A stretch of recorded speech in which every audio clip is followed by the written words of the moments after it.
Capítulo 17. Del diario del Dr. Sevar, continuación. Cuando llegamos al Hotel Berkeley, Van Helsing encontró un telegrama que había llegado en su ausencia. Llegaré por tren. Jonathan en Whitby. Noticias importantes. Mina Harker. El profesor estaba encantado. Ah, esa maravillosa señora Mina, dijo. Una perla entre las mujeres. Va a llegar, pero no puedo quedarme a esperarla. Debe llevarla a su casa, amigo John. Debe ir a recibirla a la estación. Mándele un telegrama en camino para que esté preparada. Cuando enviamos el telegrama, el profesor tomó una taza de té. A continuación, me habló de un diario de Jonathan Harker y me entregó una copia mecanografiada, así como el diario que escribió Mina Harker en Whitby. Tómelos, me dijo, y examínelos atentamente. Para cuando regrese, estará usted al corriente de todos los hechos y así podremos emprender mejor nuestras investigaciones. Cuídelos, puesto que su contenido es un verdadero tesoro. Necesitará toda su fe, a pesar de la experiencia que ha tenido hoy mismo. Lo que se dice aquí, colocó pesadamente la mano, con gravedad, sobre el montón de papeles, al tiempo que hablaba, puede ser el principio del fin para usted, para mí y para muchos otros, o puede significar el fin del muerto vivo, que tantas atrocidades comete en la tierra. Léalo todo, se lo ruego, con atención. Y si puede añadir usted algo a la historia que aquí se relata, hágalo, puesto que en este caso todo es importante. Ha consignado en su diario todos esos extraños sucesos, ¿no es así? Claro. Bueno, pues entonces, pasaremos todo en revista juntos, cuando regrese. A continuación, hizo todos los preparativos para su viaje y, poco después, se dirigió a Liverpool Street. Yo me encaminé a Paddington, a donde llegué como un cuarto de hora antes de la llegada del tren. La multitud se fue haciendo menos densa, después del movimiento característico en los andenes de llegada. Comenzaba a intranquilizarme, temiendo no encontrar a mi invitada, cuando una joven de rostro dulce y apariencia delicada se dirigió hacia mí, y después de una rápida ojeada me dijo: «Es usted el Dr. Sevar, ¿verdad? ¿Y usted la señora Harker?». Le respondí inmediatamente. Entonces, la joven me tendió la mano. Lo conocía por la descripción que me hizo la pobre Lucy, pero guardó silencio repentinamente y un fuerte rubor cubrió sus mejillas. El rubor que apareció en mi propio rostro nos tranquilizó a los dos en cierto modo, puesto que era una respuesta tácita al suyo. Tomé su equipaje, que incluía una máquina de escribir, y tomamos el metro hasta Fenchurch Street, después de enviar recado a mi ama de llaves para que dispusiera una salita y una habitación dormitorio para la recién llegada. Pronto llegamos. La joven sabía, por supuesto, que el lugar era un asilo de alienados, pero vi que no lograba contener un estremecimiento cuando entramos. Me dijo que si era posible le gustaría acompañarme a mi estudio, debido a que tenía mucho de qué hablarme. Por consiguiente, estoy terminando de registrar los conocimientos en mi diario fonográfico, mientras la espero. Como todavía no he tenido la oportunidad de leer los papeles que me confió Van Helsing, aunque se encuentran extendidos frente a mí, tendré que hacer que la señora se interese en alguna cosa para poder dedicarme a su lectura. No sabe cuán precioso es el tiempo o de qué índole es la tarea que hemos emprendido. Debo tener cuidado para no asustarla. Aquí llega. Del diario de Mina Harker. 29 de septiembre. Después de instalarme, descendí al estudio del Dr. Sevar. En la puerta me detuve un momento, porque creí oírlo hablar con alguien. No obstante, como me había rogado que no perdiera el tiempo, llamé a la puerta y entré al estudio una vez que me dio permiso para hacerlo. Me sorprendí mucho al constatar que no había nadie con él. Estaba absolutamente solo, y sobre la mesa, frente a él, se encontraba lo que supe inmediatamente, por las descripciones, que se trataba de un fonógrafo. Nunca antes había visto uno y me interesó mucho. «Espero no haberlo hecho esperar mucho», le dije, pero me detuve ante la puerta. ya que creí oírlo a usted hablando y supuse que habría alguna persona en su estudio. Oh, replicó, con una sonrisa. Solamente estaba registrando en mi diario los últimos acontecimientos. ¿Su diario?, le pregunté, muy sorprendida. Sí, respondió, lo registro en este aparato. Al tiempo que hablaba, colocó la mano sobre el fonógrafo.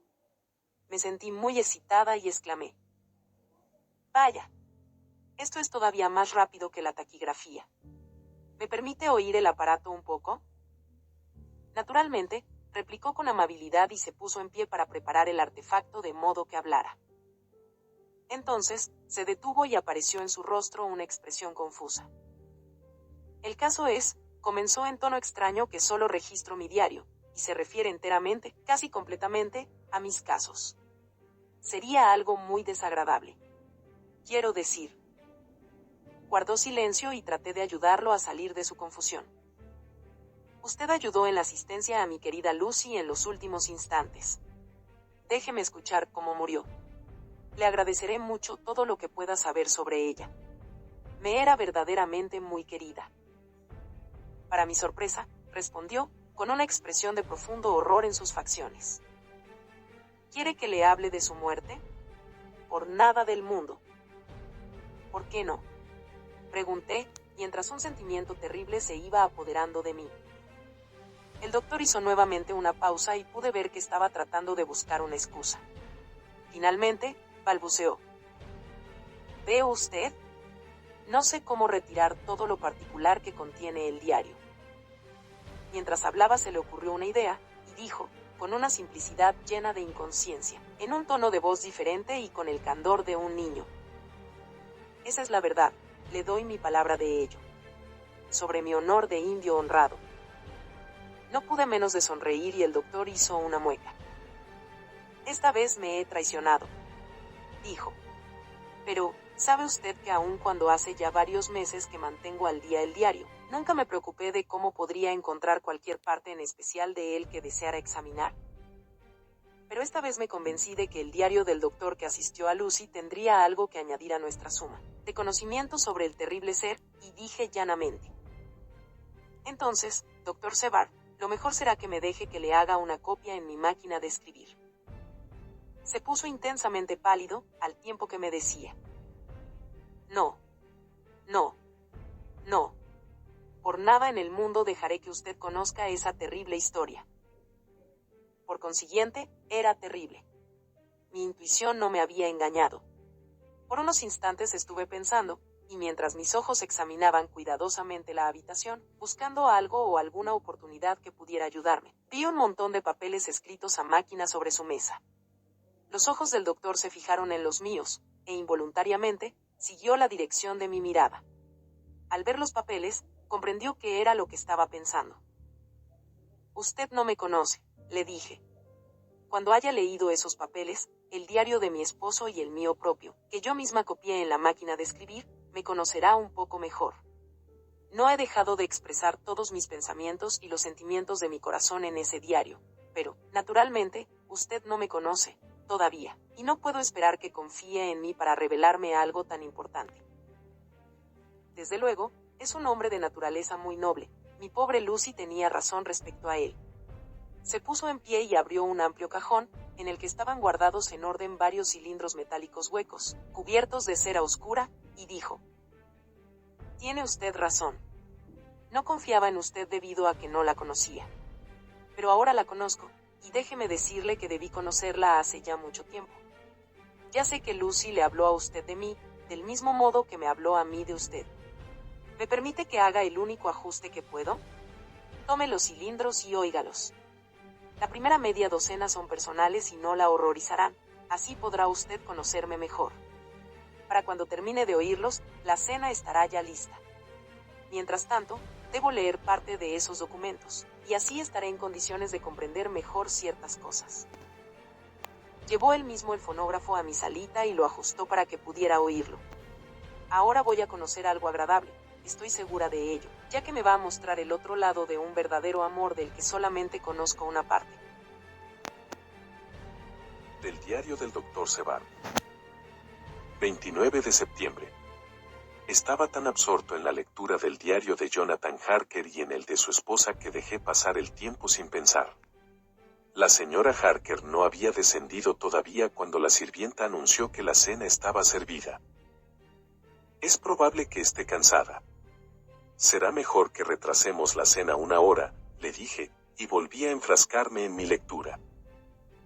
Acababa de terminar la lectura del diario de la señora Harker cuando ella entró al estudio. Se veía muy bonita y dulce, pero un poco triste, y sus ojos estaban un poco hinchados, signo inequívoco de que había estado llorando. Por alguna razón, eso me emocionó profundamente. Unos instantes antes había tenido yo mismo ganas de llorar, Dios lo sabe, pero el alivio que las lágrimas procuran me había sido negado, y entonces, el ver aquellos ojos de mirada dulce, que habían estado llenos de lágrimas, me impresionó. Por consiguiente, le dije con toda la amabilidad que pude: me temo que mi diario la ha desconsolado. Oh, no. No estoy desconsolada, replicó, pero me han emocionado más de lo que puedo decir sus lamentaciones. Es una máquina maravillosa, pero cruelmente verdadera. Me hizo escuchar, en el tono exacto, las angustias de su corazón. Era como un alma que se dirige a Dios Todopoderoso. Nadie debe volver a escribir nunca eso. He tratado de serle útil. He copiado sus palabras en mi máquina de escribir y nadie más necesita oír ahora los latidos de su corazón, como lo he hecho yo. Nadie necesita saberlo nunca, ni lo sabrá, le dije, en tono muy bajo. Ella colocó su mano sobre las mías y me dijo con gravedad: deben conocerlo. Deben. ¿Por qué?, preguntó. Porque es una parte de la terrible historia, una parte de la muerte de la pobre y querida Lucy y de las causas que la provocaron, porque en la lucha que nos espera, para librar a la tierra de ese terrible monstruo, debemos adquirir todos los conocimientos y toda la ayuda que es posible obtener. Creo que los cilindros que me confió contienen más de lo que usted deseaba que yo conociera, pero he visto que en ese registro hay muchos indicios para la solución de este negro misterio. ¿No va a dejarme usted que le ayude? Conozco todo hasta cierto punto, y comprendo ya, aunque su diario me condujo solo hasta el 7 de septiembre, cómo estaba siendo acosada la pobre Lucy y cómo se iba desarrollando su terrible destino. Jonathan y yo hemos estado trabajando día y noche desde que el profesor Van Helsing estuvo con nosotros. Mi esposo ha ido a Whitby a conseguir más información y llegará aquí mañana, para tratar de ayudarnos a todos. No debemos tener secretos entre nosotros, trabajando juntos y con entera confianza podremos ser, con toda seguridad, más útiles y efectivos que si alguno de nosotros está sumido en la oscuridad. Me miró de modo tan suplicante, y al mismo tiempo manifestando tanto valor y resolución en su actitud, que cedí inmediatamente ante sus deseos. Haga usted lo que mejor le parezca con respecto a este asunto, le dije. Que Dios me perdone si hago mal. Hay aún cosas terribles que va a conocer, pero si ha recorrido ya tanto trecho en lo referente a la muerte de la pobre Lucy, no se contentará, lo sé, permaneciendo en la ignorancia. No, el fin mismo podrá darle a usted un poco de paz. Venga, la cena está servida. Debemos fortalecernos para soportar lo que nos espera, tenemos ante nosotros una tarea cruel y peligrosa. Cuando haya cenado podrá conocer todo el resto y responderé a todas las preguntas que usted quiera hacerme, en el caso de que haya algo que no comprenda, aunque estaba claro para todos los que estábamos presentes. Del diario de Mina Harker. 29 de septiembre. Después de cenar, acompañé al Dr. Sebard a su estudio. Llevó el fonógrafo de mi salita y yo tomé mi máquina de escribir. Hizo que me instalara en un asiento cómodo y colocó el fonógrafo de tal modo que pudiera manejarlo sin necesidad de levantarme, y me mostró cómo detenerlo, en el caso de que deseara hacer una pausa. Entonces, muy preocupado, tomó asiento de espaldas a mí, para que me sintiera con mayor libertad, y comenzó a leer. Yo me coloqué en los oídos el casco, y escuché. Cuando conocí la terrible historia de la muerte de Lucy y de todo lo que siguió, permanecí reclinada en mi asiento, como paralizada, absolutamente sin fuerzas. Afortunadamente no soy dada a desmayarme. En cuanto el doctor Sebart me vio, se puso en pie de un salto, con expresión horrorizada, y apresurándose a sacar de una alacena una botella me dio una copita de brandy, que, en unos minutos, me devolvió las fuerzas. Mi cerebro era un verdadero caos, y solamente entre todos los horrores surgía un ligero rayo de luz al saber que mi pobre y querida Lucy estaba, finalmente en paz. De no ser por eso, no creo haber podido tolerarlo sin hacer una escena. Era todo tan salvaje, misterioso y extraño, que si no hubiera conocido la experiencia de Jonathan en Transilvania, no hubiera podido creerlo. En realidad, no sabía qué creer y procuré salir del paso ocupándome de otra cosa. Le quité la cubierta a mi máquina de escribir, y le dije al doctor Sebart: déjeme que le escriba todo esto. Debemos estar preparados para cuando regrese el doctor Van Helsing. Le he enviado un telegrama a Jonathan para que venga aquí en cuanto llegue a Londres, procedente de Whitby. En este caso, las fechas son importantes, y creo que si preparamos todo el material y lo disponemos todo en orden cronológico, habremos adelantado mucho. Me ha dicho usted que Lord Godalming y el señor Morris van a venir también. Así podremos estar en condiciones de ponerlo al corriente de todo en cuanto llegue. El doctor, de acuerdo con lo dicho, hizo que el fonógrafo funcionara más lentamente y comencé a escribir a máquina desde el principio del 7º cilindro. Usaba papel carbón y saqué 3 copias, lo mismo que había hecho con todo el resto. Era ya tarde cuando concluí el trabajo, pero el doctor fue a cumplir con su deber, en su ronda de visita a los pacientes. Cuando terminó, regresó y se sentó a mi lado, leyendo, para que no me sintiera demasiado sola mientras trabajaba. Qué bueno y comprensivo es. El mundo parece estar lleno de hombres buenos, aun cuando haya también monstruos. Antes de despedirme de él recordé lo que Jonathan había escrito en su diario sobre la perturbación del profesor, cuando leyó algo en un periódico de la tarde en la estación de Exeter. Así, al ver que el doctor Sebart guardaba clasificados sus periódicos, me llevé a la habitación, después de pedirle permiso para ello, los álbumes de The Westminster Gazette y de Pall Mall Gazette. Recordaba lo mucho que nos habían ayudado los periódicos de Daily Graph y de Whitby Gazette, de los que había guardado recortes, para comprender los terribles sucesos de Whitby cuando llegó el conde Drácula. Por consiguiente, tengo el propósito de examinar cuidadosamente, desde entonces, los periódicos de la tarde, y quizá pueda así encontrar algún indicio. No tengo sueño, y el trabajo servirá para tranquilizarme. Del diario del Dr. Sebart. 30 de septiembre. El señor Harker llegó a las 9 en punto. Había recibido el telegrama de su esposa poco antes de ponerse en camino. Tiene una inteligencia poco común, si es posible juzgar eso por sus facciones, y está lleno de energía. Si su diario es verdadero, y debe ser, a juzgar por las maravillosas experiencias que hemos tenido, es también un hombre enérgico y valiente. Su ida a la tumba por segunda vez era una obra maestra de valor. Después de leer su informe, estaba preparado a encontrarme con un buen espécimen de la raza humana, pero no con el caballero tranquilo y serio que llegó aquí hoy. Más tarde. Después del almuerzo, Harker y su esposa regresaron a sus habitaciones, y al pasar hace un rato junto a su puerta, oí el ruido que producía su máquina de escribir. Trabajan mucho. La señora Harker me dijo que estaban poniendo en orden cronológico todas las pruebas que poseían. Harker había recibido las cartas entre la consigna de las cajas en Whitby y los mozos de cuerda que se ocuparon de ellas en Londres. Ahora está leyendo la copia mecanografiada por su esposa de mi diario. Me pregunto qué conclusiones sacarán. Aquí está. Es extraño que no se me ocurriera pensar que la casa vecina pudiera ser el escondrijo del conde. Sin embargo, Dios sabe que habíamos tenido suficientes indicios a causa del comportamiento del pobre Renfield. El montón de cartas relativas a la adquisición de la casa se encontraba con las copias mecanografiadas. Si lo hubiéramos sabido antes, hubiéramos podido salvarle la vida a la pobre Lucy. Basta. Esos pensamientos conducen a la locura. Harker ha regresado a sus habitaciones y está otra vez poniendo en orden el material que posee. Dice que para la hora de la cena estarán en condiciones de presentar una narración que tenga una relación absoluta entre todos los hechos. Piensa que, mientras tanto, debo ir a ver a Renfield, puesto que hasta estos momentos ha sido una especie de guía sobre las entradas y salidas del conde. Me es difícil verlo todavía, pero, cuando examine las fechas, supongo que veré claramente la relación existente.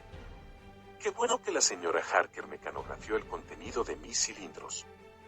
Nunca hubiéramos podido encontrar las fechas de otro modo. Encontré a Renfield sentado plácidamente en su habitación y sonriendo como un bendito. En ese momento parecía tan cuerdo como cualquier otra persona de las que conozco. Me senté a su lado y hablé con él de infinidad de temas que él desarrolló de una manera absolutamente natural. Entonces, por su propia voluntad, me habló de regresar a su casa, un tema que nunca había tocado, que yo sepa, durante su estancia en el asilo. En efecto, me habló confiado de que podría ser dado de alta inmediatamente. Creo que de no haber conversado antes con Harker y haber leído las cartas y las fechas de sus ataques, me hubiera sentido dispuesto a firmar su salida, al cabo de un corto tiempo de observación. Tal y como están las cosas, sospecho de todo. Todos esos ataques estaban ligados en cierto modo a la presencia del conde en las cercanías. ¿Qué significaba entonces aquella satisfacción absoluta? ¿Quiere decir que sus instintos están satisfechos a causa del convencimiento del triunfo final del vampiro? Es el mismo zoófago y en sus terribles furias, al exterior de la puerta de la capilla de la casa, habla siempre del amo. Todo esto parece ser una confirmación de nuestra idea. Sin embargo, al cabo de un momento, lo dejé. Mi amigo estaba en esos instantes demasiado cuerdo para poder ponerlo a prueba seriamente con preguntas. Puede comenzar a reflexionar y, entonces. Por consiguiente, me alejé de él. Desconfío de esos momentos de calma que tiene a veces, y le he dado al enfermero la orden de que lo vigile estrechamente y que tenga lista una camisa de fuerza para utilizarla en caso de necesidad. Del diario de Jonathan Harker.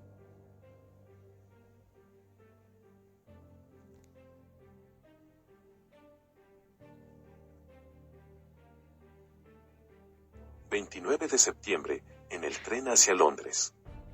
Cuando recibí el amable mensaje del señor Billington, en el que me decía que estaba dispuesto a facilitarme todos los informes que obraban en su poder, creí conveniente ir directamente a Whitby y llevar a cabo, en el lugar mismo, todas las investigaciones que deseaba. Mi objeto era el de seguir el horrible cargamento del conde hasta su casa de Londres. Más tarde podríamos ocuparnos de ello. El hijo de Billington, un joven muy agradable, fue a la estación a recibirme y me condujo a casa de su padre, en donde habían decidido que debería pasar la noche. Eran hospitalarios, con la hospitalidad propia de Yorkshire, dando todo a los invitados y dejándolos en entera libertad para que hicieran lo que deseaban. Sabían que tenía mucho que hacer y que mi estancia iba a ser muy corta, y el señor Billington tenía preparados en su oficina todos los documentos relativos a la consignación de las cajas. Me llevé una fuerte impresión al volver a ver una de las cartas que había visto sobre la mesa del conde, antes de tener conocimiento de sus planes diabólicos. Todo había sido pensado cuidadosamente y ejecutado sistemáticamente y con precisión.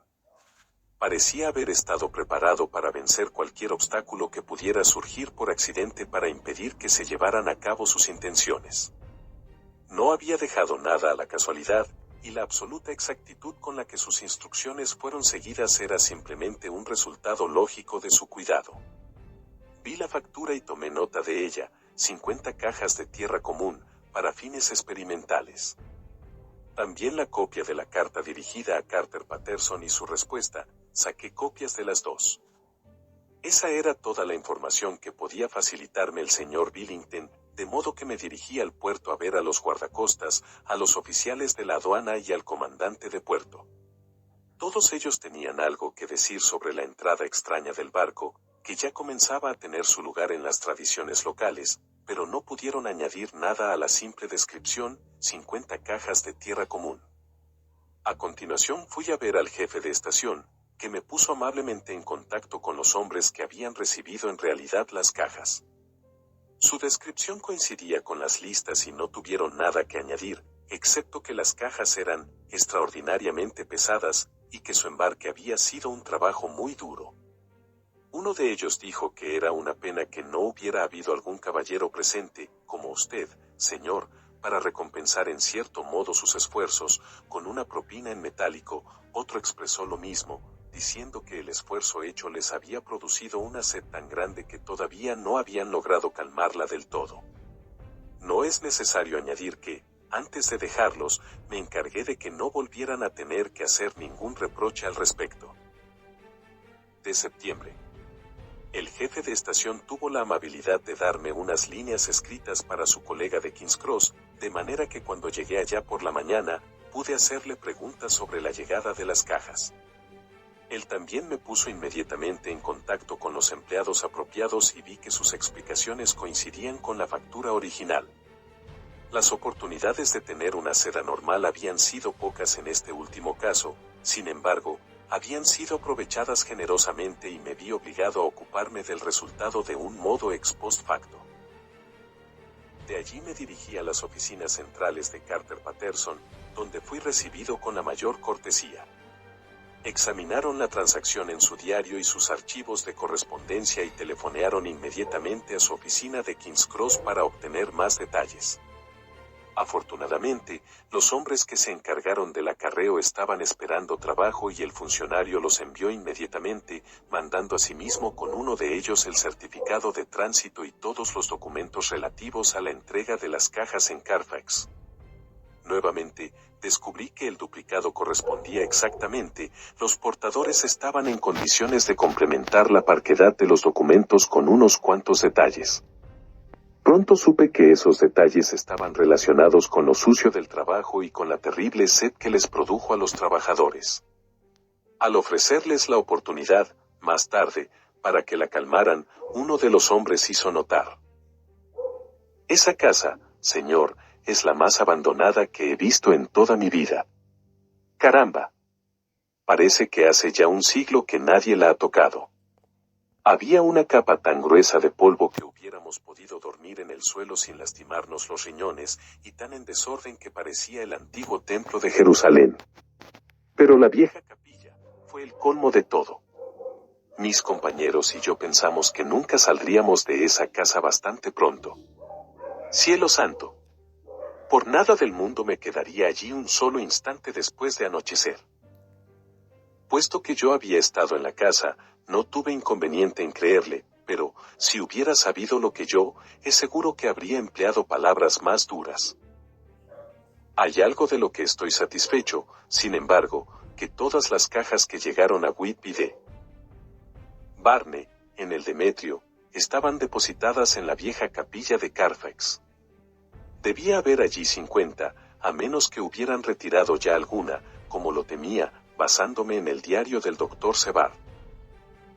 Tengo que tratar de entrevistarme con el portador que se llevaba las cajas de Carfax cuando Renfield los atacó. Siguiendo esa pista, es posible que lleguemos a saber muchas cosas importantes. Más tarde. Nina y yo hemos trabajado durante todo el día y hemos puesto en orden todos los papeles. Del diario de Mina Harker. 30 de septiembre. Estoy tan contenta que me es difícil contenerme. Supongo que se trata de la reacción natural después del horrible temor que tenía, de que ese terrible asunto y la reapertura de sus antiguas heridas podrían actuar en detrimento de Jonathan. Lo vi salir hacia Whitby con un rostro tan animado como era posible, pero me sentía enferma de aprensión. Sin embargo, el esfuerzo le había sentado bien. Nunca había estado tan resuelto, fuerte y con tanta energía volcánica como ahora. Es exacto lo que me dijo el excelente profesor Van Helsing. Es verdaderamente resistente y mejora bajo tensiones que matarían a una persona de naturaleza más débil. Ha regresado lleno de vida, de esperanza y de determinación. Lo hemos ordenado todo para esta noche. Me siento muy emocionada. Supongo que es preciso tener lástima de alguien que es tan perseguido como el conde. Solamente que, esa cosa no es humana. No es ni siquiera una bestia. Leer el relato del Dr. Sebard sobre la muerte de la pobre Lucy y todo lo que siguió, es suficiente para ahogar todos los sentimientos de conmiseración. Más tarde. Lord Godalming y el señor Morris llegaron más temprano de lo que los esperábamos. El doctor Sebart había salido a arreglar unos asuntos y se había hecho acompañar por Jonathan. Por consiguiente, tuve que recibirlos yo. Fue para mí algo muy desagradable, debido a que me recordó todas las esperanzas de la pobre Lucy, de hacía solamente unos meses. Naturalmente, habían oído a Lucy hablar de mí y parecía que el doctor Van Helsing había estado también, haciéndome propaganda, como lo expresó el señor Morris. Pobres amigos. Ninguno de ellos sabe que estoy al corriente de todas las proposiciones que le hicieron a Lucy. No sabían exactamente qué decir o hacer, ya que ignoraban hasta qué punto estaba yo al corriente de todo. Por consiguiente, tuvieron que hablar de trivialidades. Sin embargo, reflexioné profundamente y llegué a la conclusión de que lo mejor que podía hacer era ponerlos al corriente de todo. Sabía, por el diario del doctor Sebart, que habían asistido a la muerte de la pobre Lucy, a la muerte verdadera, y que no debía tener miedo de revelar un secreto antes de tiempo. Por consiguiente, les dije de la mejor manera posible, que había leído todos los documentos y diarios, y que mi esposo y yo, después de mecanografiarlos, acabábamos de terminar de ponerlos en orden. Les di una copia a cada uno de ellos, para que pudieran leerlos en la biblioteca. Cuando Lord Godalming recibió la suya y la leyó cuidadosamente, era un legajo considerable de documentos. Dijo: ¿Ha escrito usted todo esto, señora Harker? Asentí, y él agregó: No comprendo muy bien el fin de todo esto, pero son todos ustedes tan buenos y amables y han estado trabajando de manera tan enérgica y honrada, que lo único que puedo hacer es aceptar todas sus ideas a ciegas y tratar de ayudarlos. Ya he recibido una lección al tener que aceptar hechos que son suficientes para hacer que un hombre se sienta triste, hasta los últimos momentos de su vida. Además, sé que usted amaba a mi pobre Lucy. Al llegar a este punto, se volvió y se cubrió el rostro con las manos. Alcancé a percibir el llanto en el tono de su voz. El señor Morris, con delicadeza instintiva, le puso una mano en el hombro, durante un momento, y luego salió lentamente de la habitación. Supongo que hay algo en la naturaleza de una mujer que hace que un hombre se sienta libre para desplomarse frente a ella y expresar sus sentimientos emotivos o de ternura, sin creer que sean humillantes para su virilidad, porque cuando Lord Godalming se vio solo conmigo, se sentó en el diván y dio rienda suelta al llanto sincera y abiertamente. Me senté a su lado y le tomé la mano. Espero que no haya pensado que fuera un atrevimiento mío, y que si piensa en ello después, nunca se le ocurrirá nada semejante. Lo estoy denigrando un poco, sé que nunca lo hará. Es demasiado caballeresco para eso. Comprendí que su corazón estaba destrozado, y le dije: Quería a Lucy y sé lo que ella representaba para usted, y lo que era usted para ella. Éramos como hermanas, y, ahora que ella se ha ido, ¿no va a permitirme que sea como una hermana para usted en medio de su dolor? Sé la tristeza que lo ha embargado, aunque no puedo medir exactamente su profundidad. Si la simpatía y la comprensión pueden ayudarlo a usted en su aflicción, ¿no me permite que lo ayude, por amor de Lucy? En un instante, el pobre hombre se encontró abrumado por el dolor. Me pareció que todo lo que había tenido que sufrir en silencio hasta entonces brotaba de golpe. Se puso fuera de sí, y levantando las manos abiertas, hizo chocar las palmas, expresando la magnitud de su dolor. Se puso en pie y, un instante después, volvió a tomar asiento y las lágrimas no cesaban de correrle por las mejillas. Sentí una enorme lástima por él, y sin pensarlo, abrí los brazos. Con un sollozo, apoyó su cabeza en mi hombro y lloró como un niño cansado, al tiempo que temblaba de emoción. Nosotras, las mujeres, tenemos algo de madres que nos hace elevarnos sobre las cosas menos importantes cuando se invoca la maternidad. Sentí que aquella cabeza de hombre presa del dolor reposaba sobre mí, como si fuera la del bebé que algún día podré tener en el regazo, y le acaricié el pelo, como si se tratara de mi hijo. En aquel momento no pensé en lo extraño que era todo aquello. Al cabo de un rato, sus sollozos cesaron y se irguió, excusándose, aunque no trató de esconder su emoción.